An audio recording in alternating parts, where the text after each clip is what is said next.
Graça e paz, amém, igreja? Você que tem Bíblia, me acompanhe na leitura do Evangelho de Mateus. Vamos ler o capítulo 6, Evangelho de Mateus, capítulo 6, o versículo 24. Evangelho de Mateus, capítulo 6, versículo 24. Se você tem Bíblia, meu irmão, me acompanhe.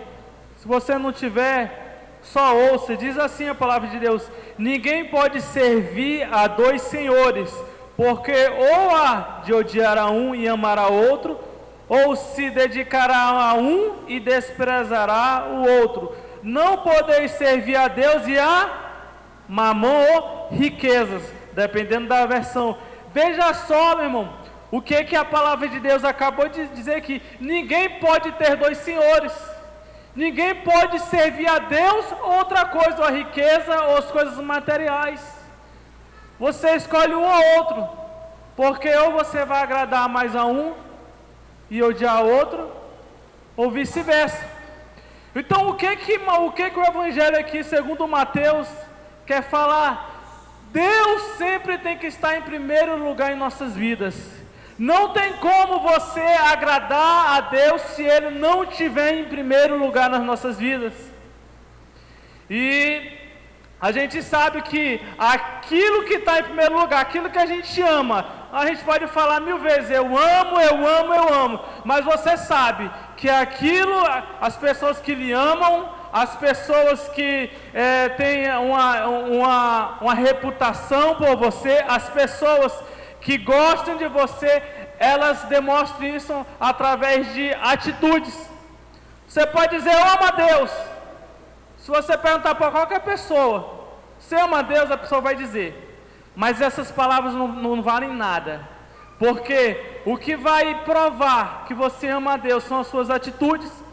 O que vai provar que Deus está em primeiro lugar na sua vida é as suas atitudes.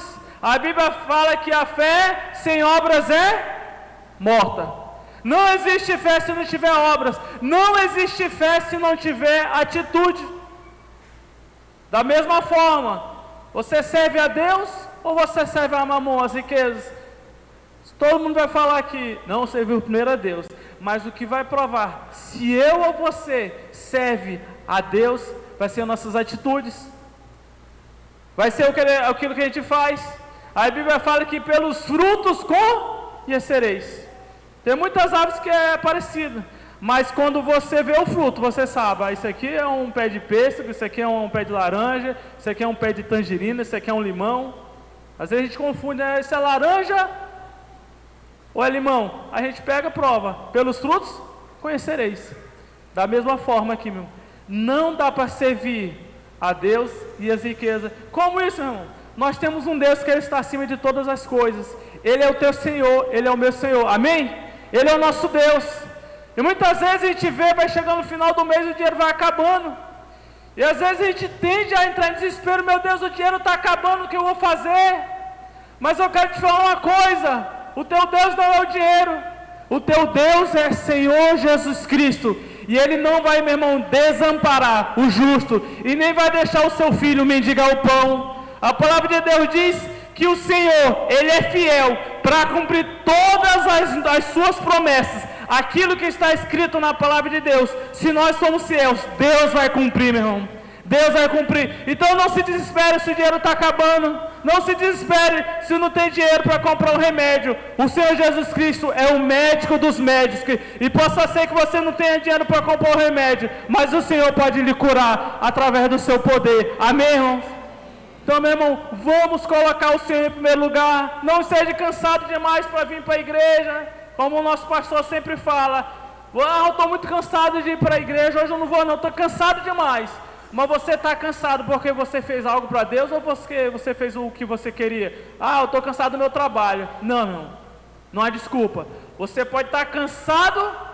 Se for cansado, eu estou cansado de evangelizar, passei o dia todo evangelizando hoje, passei o dia todo pregando. Aí eu vou ficar em casa, amém. Você está cansado porque você fez a obra do Senhor.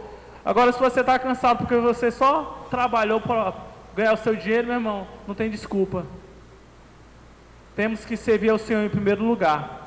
Você não entrega aquilo que você ama, irmão. Pergunto para você que tem filho, você que tem pai, quanto é que você me daria pelo seu filho? Você venderia o seu filho por quanto? Você venderia seu pai, sua mãe por quanto? Por dinheiro nenhum. Porque, meu irmão, você ama o seu parente. E a Deus, meu irmão, toda vez que você está ofertando aqui, você está dizendo assim: quem está em primeiro lugar na minha vida é Deus. O dinheiro não é nada, o dinheiro eu entrego. O dinheiro pode acabar, mas Deus não pode acabar na minha vida. Mas tem gente que morre, meu irmão, eu morro, eu não entrego. É aquele que atravessa o rio, né, com um punhado de farinha na mão e não molha. Mas aqui é diferente, aqui temos um povo que é fiel a Deus, um povo que o Senhor vai prosperar, porque o dinheiro não está em primeiro lugar, mas o Senhor está em primeiro lugar na nossa vida. Amém, irmão? Você crê nisso? Diga amém. Vamos colocar de pé. Você que vai ofertar nessa noite, a dizimar, tem envelope aqui na frente, tem envelope ali atrás. Vamos orar, você pode...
Mas eu estou, nesse final de semana, eu fiquei procurando uma mensagem para pregar para os irmãos hoje, e aí cheguei a pensar em várias mensagens, mas aí eu recebi um pedido de ajuda de fora do estado, e eu percebo que agora, com a existência da internet, as redes sociais, é muito fácil pedir ajuda, né? E aí eu tenho ficado admirado com o número de pessoas pedindo ajuda. Às vezes é problema de enfermidade, às vezes é problema de desemprego. E eu pensei assim, eu tenho que pregar alguma coisa que seja assim, muito prática na vida dos irmãos, né?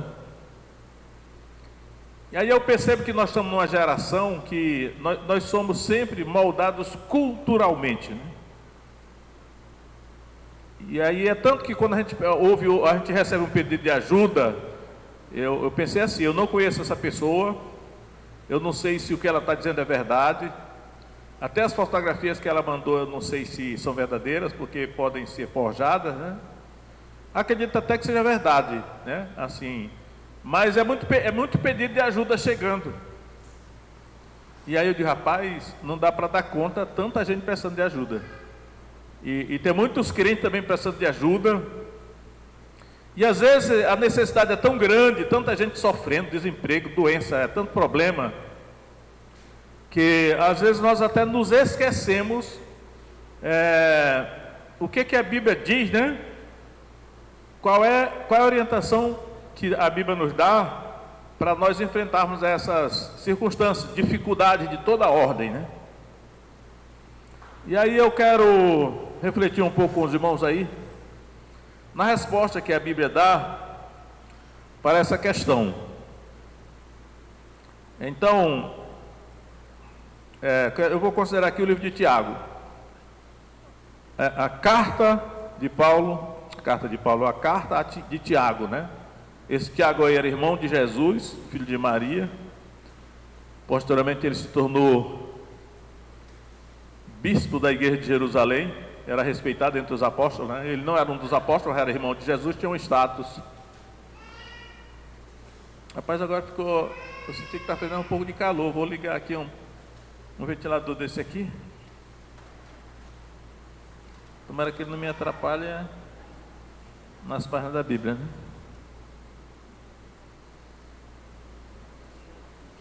Então, irmãos, eu quero mostrar aqui, em primeiro lugar, que a carta de Tiago, ela também, o Tiago, quando escreveu essa carta, ele está pensando também nos últimos dias. E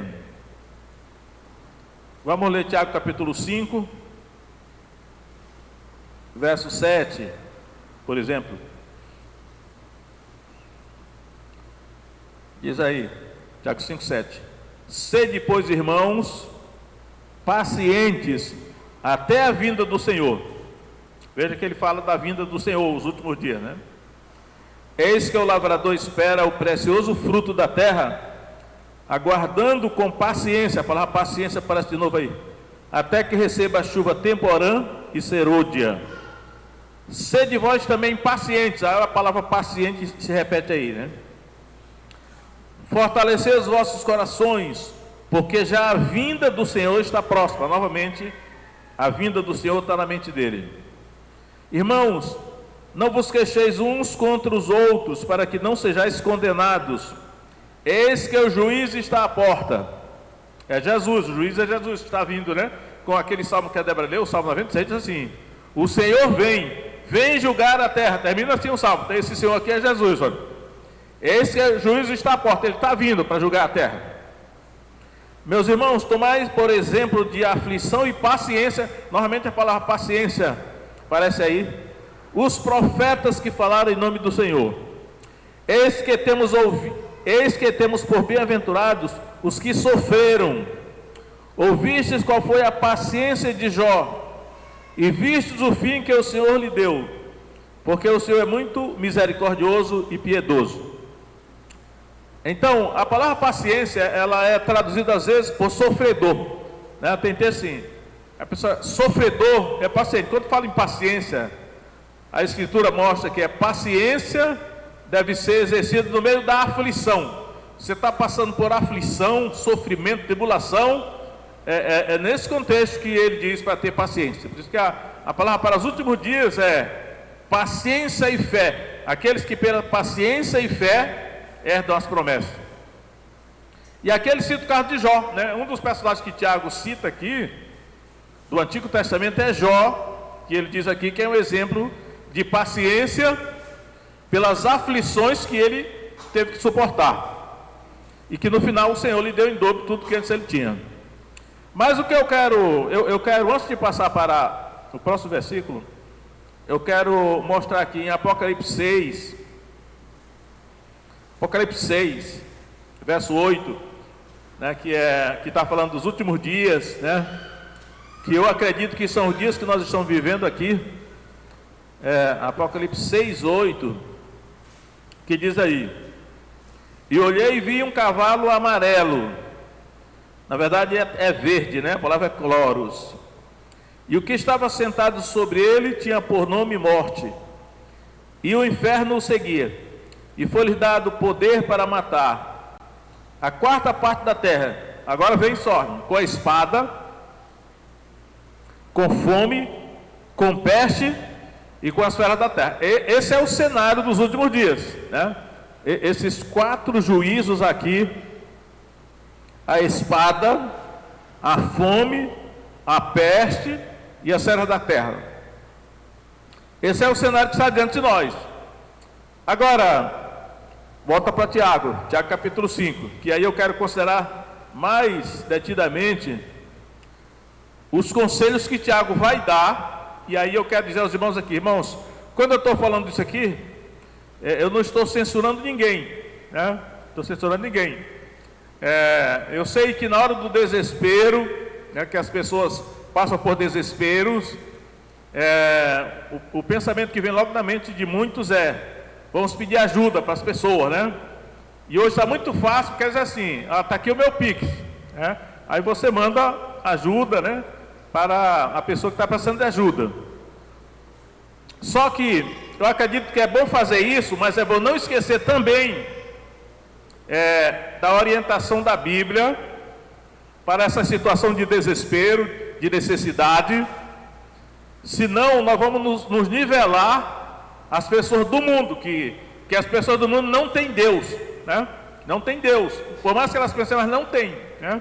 Paulo diz assim: estão sem Deus no mundo. É triste a pessoa estar sem Deus no mundo, né? E aí eu vou agora considerar Tiago capítulo 5, verso 13. Olha só o que Tiago vai orientar aí. Tiago 5, 13. Está alguém entre vós aflito? Aí ele diz assim: ore. O tema dessa mensagem é o poder da oração. Está alguém aflito? Porque ele já vinha falando da aflição de Jó, né? Que era preciso ter paciência no meio da aflição. Está alguém aflito? Ore. E aí eu quero dizer para os irmãos, no meio das aflições, das necessidades, nós precisamos fazer isso aqui também, né? Assim, ore. Eu acho até que, às vezes, a gente, de tanto não praticar isso, a gente pode até esquecer, né? Mas ele está dizendo, ore. Aflito, ore. E a aflição aqui pode ser de qualquer ordem, né? Mas ele disse, ore. Eu quero chamar a atenção para a questão da oração. Está alguém contente? Cante louvores. Quando eu leio isso aqui, eu penso assim, ó, tem pessoas que estão aflitas e tem pessoas que estão contentes. Eu até dizer assim, na hora do louvor, eu poderia dizer assim, pessoal, quem está contente, fique desse lado, só isso aqui vão cantar. Esses que estão aflitos, não é para cantar, fica orando, enquanto esses que estão alegres, fiquem cantando. De certa maneira, é o ensino geral da Escritura, porque eu creio que tem um provérbio que diz assim, que cantar canções a um coração aflito é como jogar sal na ferida, ou então vinagre, que vai arder. Por isso, por exemplo, o ministro de louvor, por exemplo, às vezes desavisado, não é o caso aqui, mas em outros lugares pode acontecer isso. Ele está dirigindo o louvor e vê que uma pessoa está ali, não está nem louvando, porque essa pessoa está tão aflita, tão amargurada, tão angustiada, que ela nem está cantando. E o ministro de louvor pode até dizer assim, olha, a pessoa incrédula não está cantando, mas a pessoa, ela está aflita. Talvez ela esteja orando, então que eu fico orando. É a orientação da Escritura. Então, tem a pessoa que está alegre e a que está triste, aflita, né, atribulada, angustiada. Então, ore. O que eu quero deixar aqui para os irmãos é o seguinte, olha. Se você está aflito, atravessando tribulação, ore, né? Ore mesmo, porque é a saída que Deus está mostrando para as nossas aflições. A nossa tendência natural de ser humano é pedir ajuda dos outros. E aí que o mundo faça isso, é natural que o mundo faça isso, porque o mundo não crê em Deus, né? Mas nós que temos um Deus, nós temos mesmo, que temos aliança com Ele, nós temos que buscar a ajuda dEle em oração. Aí Tiago continua dizendo, está alguém entre vós doente? E aí que eu destaco bastante, tem a pessoa aflita, tem a pessoa contente e tem a pessoa doente. Doente aqui é diferente de aflito. Eu quero até separar isso aqui, que no caso, quando ele fala está alguém aflito, ele não está incluindo a doença, só outro tipo de aflição. Porque no caso da doença, ele diz assim, está alguém entre vós doente? Ele poderia até dizer ore também, mas não é o que ele diz. Está alguém doente? Chame os presbíteros da igreja.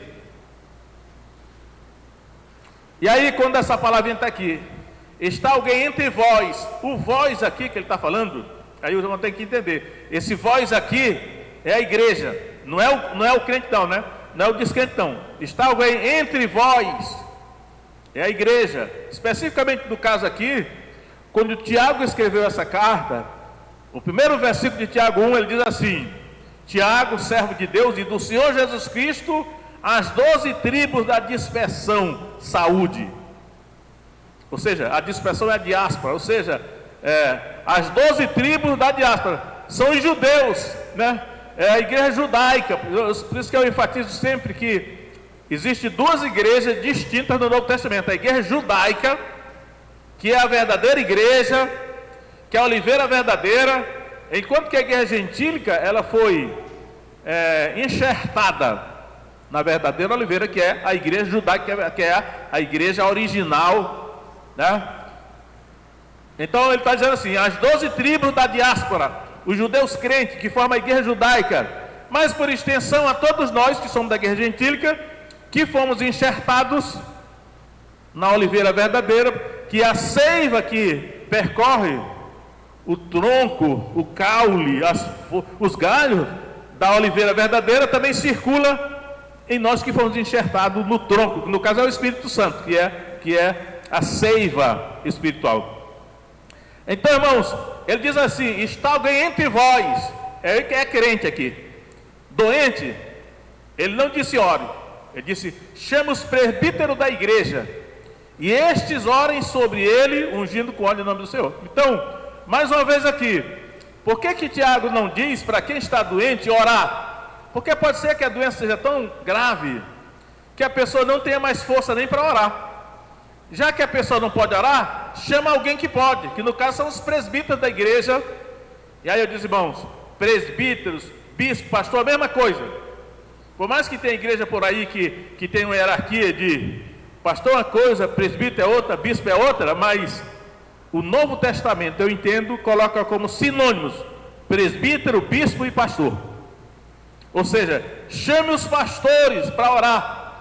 Ele está dizendo assim, irmãos, a resposta sempre é a oração. Se você não pode orar, chame alguém para orar por você. No caso, os presbíteros, os bispos, a liderança da igreja. Que os irmãos precisam saber disso, porque eu percebo aqui que no meio dos irmãos, às vezes os irmãos, por falta assim de entendimento, adoece, morre, vai para o hospital, mas não avisa o pastor. Então, quando alguém adoecer, irmão, pastor, a Bíblia diz para quando tiver alguém doente, chama os presbíteros, o senhor pode vir aqui orar? A gente vai lá para orar, porque é o que a Escritura está dizendo, né? Para ensinar, porque a resposta ele está dizendo é oração. Não podemos, né, esquecer desse recurso poderoso que Deus colocou à disposição nossa, que no meio das aflições, do sofrimento, ore. Então chama os presbíteros para orar, se for caso de doença, ele está dizendo aqui, né? E os presbíteros vão lá para orar. Aí ele vai dizer assim: e a oração da fé salvará o doente. No caso aqui a enfermidade, a oração da fé salvará o doente. Aqui eu creio que a fé, tanto é a fé de quem ora, como a fé de quem recebe a oração, né? Tem que ter fé, os dois lados tem que ter fé. E o Senhor o levantará. Aí diz assim: e se houver cometido pecado, serão perdoados. Porque às vezes aí vem, irmãos, aí é outra que eu quero que os irmãos saibam. Às vezes as nossas aflições, até mesmo as nossas doenças, podem ser consequência de pecado. E se a gente for ao médico, ao psicólogo, ao psiquiatra, eles nunca vão dizer isso, porque eles não sabem, porque não é da alçada deles, né? Mas, como é na área espiritual, pode ser que o problema que está ali afligindo, que está ali perturbando, é consequência de pecado. Porque o diabo, ele vai reivindicar, lhe afligir. Eu disse um dia desse, oprimido, os oprimidos do diabo. O diabo é o opressor, ele está por trás de todo o mal. Mas ele só pode entrar se Deus autorizar. E Deus só autoriza se houver brecha, se houver motivo, que ele vai reivindicar lá. Então, muitas vezes a aflição que você está passando pode ser consequência de pecado. Aí a solução aí é consertar, né? O que está errado, consertar. E por isso que ele está dizendo aqui: se houver cometido pecado, serão perdoados. Por quê? Porque o problema pode também não ser consequência de pecado, pode ser outra coisa, mas pode ser pecado também. Por isso, se houver cometido pecados, serão perdoados. Aí ele vai dizer: confessai as vossas culpas uns aos outros e orai uns pelos outros para que sareis. Aí já envolve a questão da confissão, né? A confissão para poder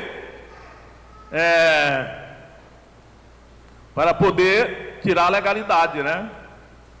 E aí, uma vez que eu confesso, né? Pequei contra o Senhor. Davi disse, né? Pequei contra o Senhor. Saul também disse: pequei contra o Senhor. E foi um arrependimento verdadeiro.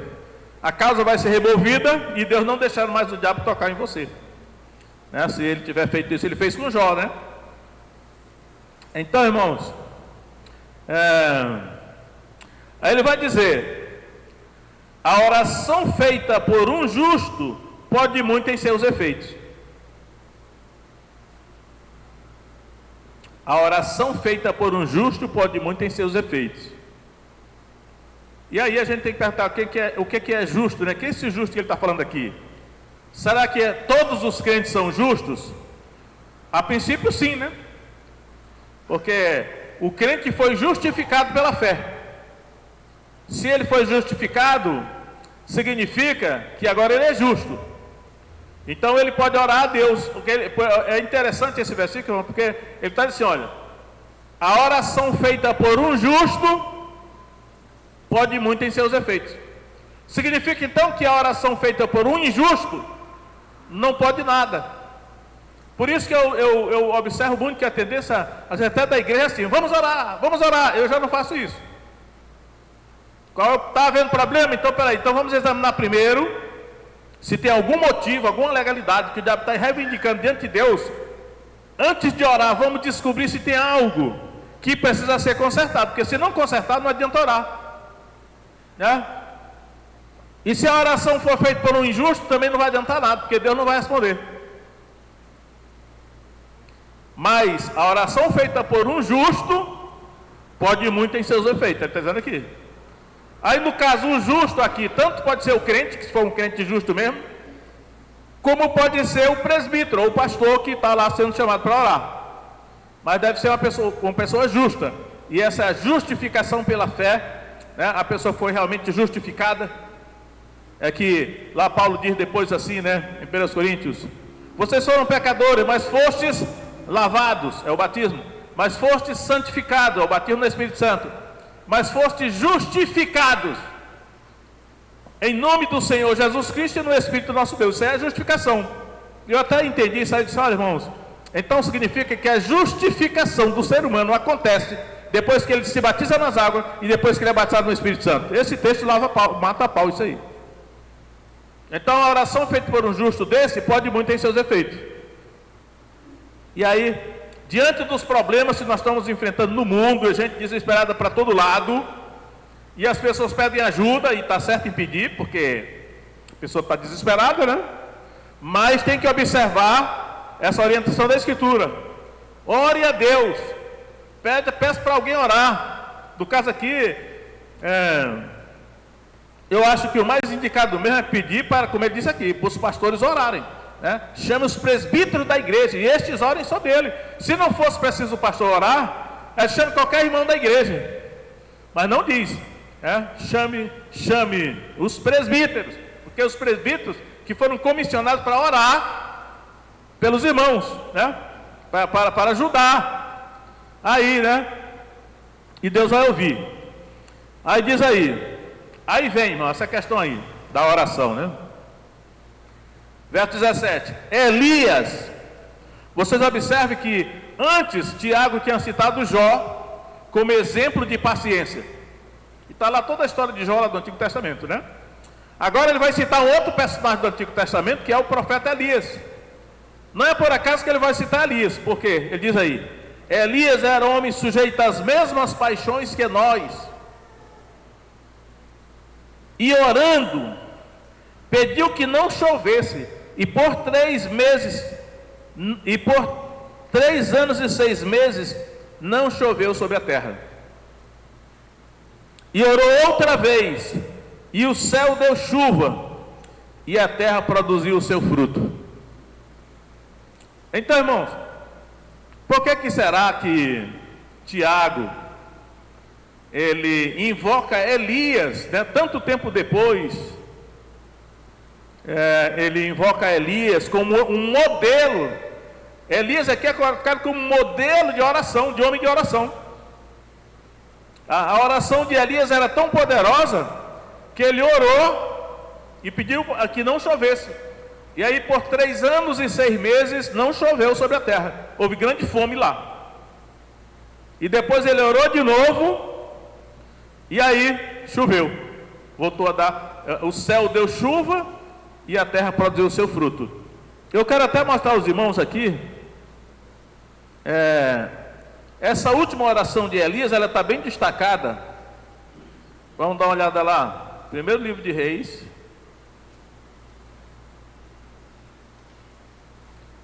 Primeiro livro de Reis, capítulo 18.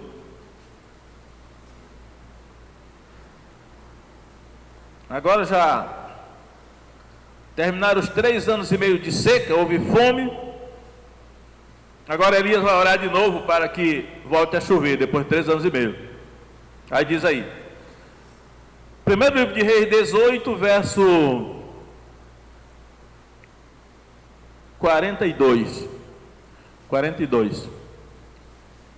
Diz aí: e Acabe subiu a comer e a beber, mas Elias subiu ao cume do Monte Carmelo, se inclinou por terra e pôs o seu rosto entre os seus joelhos. Olha a posição, ele foi orar, olha essa posição aqui, irmãos. Ele se inclinou por terra e pôs a sua cabeça entre os joelhos. Eu não sei que tipo de posição foi essa que ele assumiu aqui, mas alguém aí consegue colocar a cabeça entre os joelhos? Acho que uma pessoa bem magra consegue, né? Eu não consigo, hoje eu não consigo. Mas ele colocou a cabeça entre os joelhos, né? Tem um autor que escreve muito sobre oração, estou nem lembrado o nome dele agora, tem alguns livros dele, eu acho. Ele diz assim: essa oração que Elias fez é uma oração chamada de oração de dores de parto. Ele diz assim: essa posição que Elias assumiu é semelhante à oração de uma mulher que vai dar à luz. Ele diz assim: na ressurreição de Lázaro, quando Jesus chorou, a oração que ele foi esse tipo de oração de dores de parto. E aí, diz o texto aí, 1 Reis 18, 43 agora: e disse ao seu moço: sobe agora e olha para o lado do mar. Ele subiu, olhou e disse: não há nada. Então disse ele: volta lá 7 vezes. E sucedeu que a 7ª vez disse: eis aqui uma pequena nuvem, como a mão de um homem subindo do mar. Então disse ele: sobe e diz a Acabe: aparelha o teu carro e desce, para que a chuva não te impeça. E sucedeu que, entretanto, os céus se enegreceram com nuvens, e nuvem e vento, e veio uma grande chuva. E Acabe subiu ao carro e foi para Jezreel. E a mão do Senhor estava sobre Elias, o qual cingiu os lombos e veio correndo perante Acabe, até a entrada de Jezreel. Então, irmão, veja que essa oração que Elias fez aí no final, que Tiago resume de maneira tão singela, e orou outra vez, e o céu deu chuva, e a terra produziu o seu fruto, não foi uma oração fácil não, foi uma oração de dor de parto. Ele disse: volta lá 7 vezes, significa que foi uma guerra de oração, que foi demorada, que não foi de uma hora para outra não. A dor de parto que ele, como é que é o nome daquele autor, meu Deus? Dutchites, que fica a oração que funciona, eu acho que é o livro que ele escreveu, que ele analisou assim: olha, a oração de dores de parto, de angústia. Jesus suou gotas como que de sangue no jardim do Getsemane na sua oração. É a oração de dores de parto, custa caro, é muita angústia, né? mas como um filho tem dificuldade para nascer, que a mãe sofre, então ele diz aí, esse tipo de oração aí para trazer à luz um milagre de sobrenatural de Deus, custa caro essa oração. E Tiago, todavia, ele está simplificando aqui, né? E dizendo aí, olha, a oração de Elias, ela foi respondida, não é porque Elias fosse o super-homem, não. Às vezes a gente diz assim, né? Ah, eu não vou me igualar com determinados homens de Deus que eram super santos. Não existe esse negócio da Bíblia, não. Ele diz aqui, Elias era um homem sujeito às mesmas fraquezas. E aqui, as mesmas paixões, aqui está paixão na minha aqui, né? Elias era um homem sujeito às mesmas paixões que nós.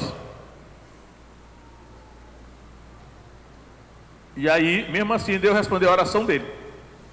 Então ele está dizendo assim, olha, vocês que estão aí sofrendo, passando por dificuldade, não se sintam diferentes de Elias, não. Vocês são sujeitos às mesmas paixões que ele. Então, não se esqueça de orar, porque a oração é o recurso que Deus deixou para nós fazermos frente a essas tribulações que estão aí se abatendo sobre toda a humanidade, mas também sobre a igreja. Então a igreja não pode se igualar com o mundo, porque o mundo não vai orar. O mundo vai procurar soluções científicas, filosóficas, psicológicas, tecnológicas. Lá na guerra da Rússia com a Ucrânia, já estão dizendo assim, olha, essa guerra aí só pode ser decidida com armas atômicas, armas nucleares. Enquanto um não jogar uma bomba nuclear no outro, isso aí não vai ter solução. Porque o mundo confia no poder das armas, né? Só que a igreja tem uma arma mais poderosa, que é a oração. Que Paulo, quando disse assim, ainda que andando na carne, não militamos segundo a carne, porque as armas da nossa milícia não são carnais, mas poderosas em Deus para a demolição de fortalezas. É a oração, palavra de Deus. E nós temos que usar, porque o diabo, ele quer que a gente se esqueça, né? Tem um problema, vamos correr para resolver, como o mundo faz. Não, mas nós temos um Deus, né? Vamos orar, ou chamar alguém para orar. No caso aqui, os presbíteros, né? No caso, pelo menos, no caso da enfermidade, está dizendo que é os presbíteros. Aí, irmão, diz aí. E aí eu quero também dar uma pincelada nesses dois últimos versículos da Bíblia, porque eu acho que dá importância, olha só. Verso 19. Irmãos, se algum dentre vós, quem é dentre vós? As 12 tribos da diáspora, da dispersão, a igreja judaica no caso, mas também a gentílica que foi enxertada na judaica. Se algum dentre vós se tem desviado da verdade, e alguém o converter, aí entra a questão do crente desviado, irmãos. A coisa que o crente desviado deveria fazer era ir para o culto. A gente pensa que crente desviado é uma coisa simples, né? E crente desviado é uma coisa complexa, complicada. O crente desviado corre um grande perigo, porque esse texto mostra que o crente desviado não está salvo. Aí alguém diz, não, mas ninguém perde a salvação, mas não quero saber da discussão, quero saber o que está escrito aqui, ó. Ele diz aqui, ó, se algum dentre vós se tem desviado da verdade, tem o crente desviado mesmo, e alguém o converter, então se ele precisa ser convertido de novo, é porque ele só se desconverteu. Quando ele se desviou, ele se desconverteu, então não está mais salvo, então precisa ser convertido de novo. E aí, como esse texto aqui está falando muito sobre oração, eu creio que um recurso que a igreja pode usar é: ore pelo crente desviado. Ore por ele. Senhor, traz arrependimento ao coração dele, Senhor. Abre os olhos, Satanás cegou o entendimento dele de novo, agora abre os olhos dele, traz arrependimento àquela vida, Senhor. É uma arma que é a oração para trazer o crente desviado ao arrependimento, né? Aí diz assim: saiba que aquele que fizer converter do erro do seu caminho um pecador. Aí novamente ele usa a palavra converter, porque o crente desviado precisa se converter de novo, porque ele não está mais convertido, e é chamado aqui de pecador, né?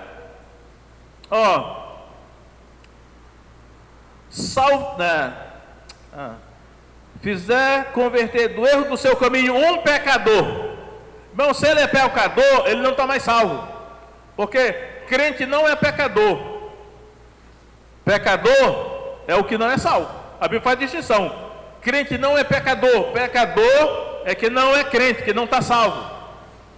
Ah, mas o crente ainda peca, mas não é um pecador. Eu sempre digo nessa hora assim: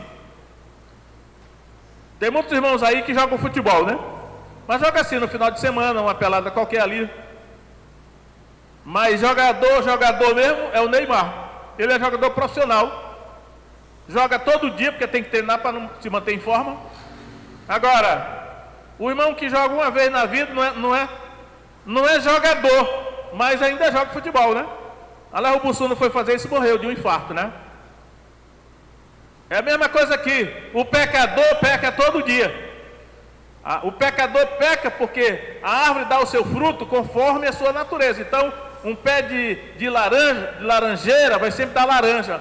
Um pé de cajueiro vai sempre dar caju. Um pé de maçã, de macieira, vai sempre dar maçã, porque cada árvore dá o seu fruto segundo a natureza. Então, o pecador tem a natureza de pecador, por isso ele vai sempre pecar. Agora, o crente, ele não é mais pecador, porque a natureza dele foi transformada. Lembra lá? Se alguém está em Cristo, é uma nova criação. As coisas velhas já passaram, esse tudo se fez novo. Ah, mas ele ainda pode cair em pecado. Pode, mas isso é uma coisa, tem a regra e tem a exceção, não é uma exceção. Na vida do crente o pecado é uma exceção, não é a regra. O crente não vive pecando por aí, o tempo todo, né? Pode até cair em pecado, mas logo ele vai se arrepender, confessar e voltar a caminhar de novo, né?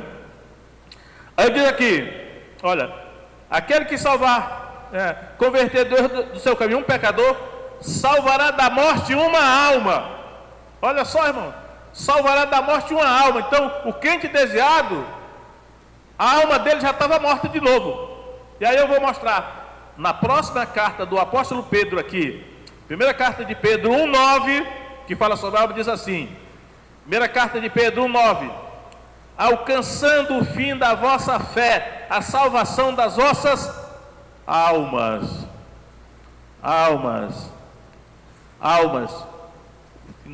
Das vossas almas. E ainda tem um outro versículo, eu não vou nem abrir lá, mas Mateus 10, acho que é 29, que Jesus diz assim: não temais aqueles que matam o corpo, depois não fazer mais nada. Pode fazer mais nada. Temei antes aquele que, além de matar o corpo, pode lançar a alma no inferno. Isso aqui é a segunda morte. Então, irmãos, o crente desviado se tornou um pecador, precisa ser convertido de novo. A alma dele já está morta de novo, precisa ressuscitar. E aí parece que Tiago está colocando sobre a igreja a responsabilidade de orar para trazer o crente desviado de volta para a igreja. Ele não é mais salvo, não. E aí ele termina esse texto dizendo o seguinte, ó: e cobrirá uma multidão de pecados. Aí vem a questão da multidão de pecados, né? Eu nunca esqueço que eu ouvi essa expressão, foi do pastor Ernesto Inni, que já partiu para a glória, né? Com 100 anos, acredito, tinha 101 anos já, grande homem de Deus. Ele dizia assim: tem crente que ora assim: ó Senhor, perdoa a multidão dos meus pecados. Ele dizia: meu irmão, crente não tem multidão de pecados. Quem tem multidão de pecado é o ímpio. Porque no dia que o crente se batizou, todos os seus pecados foram perdoados. Então zerou, ele se tornou, não, justo eu não vou dizer, mas os seus pecados foram perdoados. Então zerou os pecados dele, não tem mais pecado. Agora, se dali para frente ele cometeu algum pecado, começou a ficha dele a ser registrado pecador, mas não é a multidão. Pode ter alguns pecados, mas multidão não. Quem tem multidão de pecado é o ímpio. Nesse caso aqui, esse irmão que estava desviado já tem uma multidão de pecados. Por quê? Porque o perdão dos pecados que tinha sido dado para ele foi cancelado o perdão. A multidão de pecados voltou para cima dele de novo. Isso está muito claro em Mateus 18, na parábola que Jesus contou, que chama a parábola do credor incompassivo. E aí eu digo para os irmãos que o meu entendimento é o seguinte: esse irmão que está doente lá, pode ser esse crente desviado, porque já que ele estava desviado, o diabo colocou doença nele de novo, como fez com Jó. E Jó era íntegro, reto, temia Deus e desejava do mal. Até que Deus teve misericórdia dele, né? E mudou a sorte. A Bíblia diz: Deus mudou a sorte de Jó quando este orava pelos seus amigos. Ou então mudou o cativeiro de Jó, que é outra tradução que diz, né? Então, irmãos, eu quero deixar os irmãos, nós estamos nos últimos dias, creio eu. Tribulação, angústia, perseguição é contra a igreja, não é só contra o mundo, não. Nós temos o recurso da oração. Está alguém aflito, ore. Está doente, chama os presbíteros para orar. Elias era homem de oração, né? Vamos orar. Clame a Deus. Antes de você sair por aí desesperado, dê uma oportunidade para Deus entrar nessa história e lhe ajudar, né? Vamos orar? Pode ficar em pé?